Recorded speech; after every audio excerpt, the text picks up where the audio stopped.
శరణ్యే త్రయంబకే దేవి నారాయణి నమోస్తుతే. అమ్మ మనకి ఇవాళ జగన్మాత మహాలక్ష్మి అవతారంలో అమ్మ మనకి దర్శనమిస్తుందండి.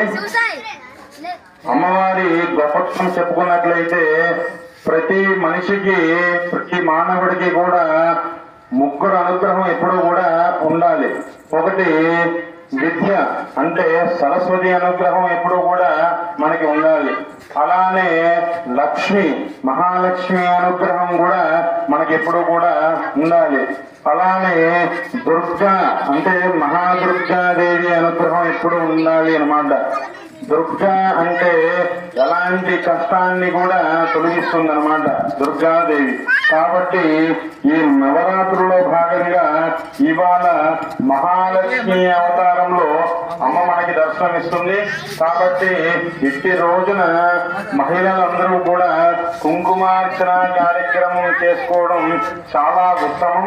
కాబట్టి నేటి సాయంకాలం ప్రదోషకాల సమయంలో మనం మన గ్రామస్తులం అందరం కలిసి మన అమ్మవారి సన్నిధిలో ఇట్టి కుంకుమార్చన కార్యక్రమాన్ని సంకల్పం చేసుకున్నాం.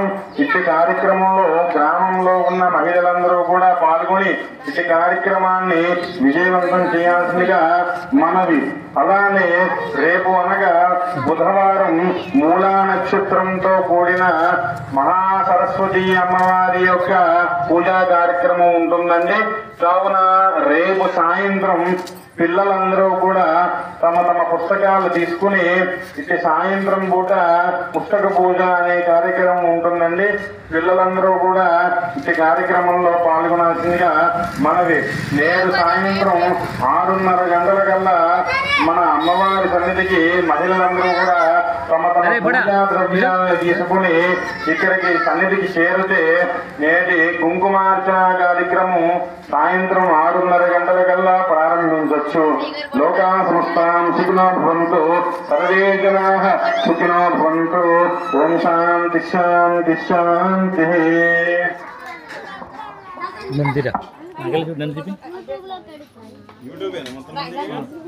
కనపడుతున్నారా? ఏళ్ళు తీరాడా కనపడుతున్నా?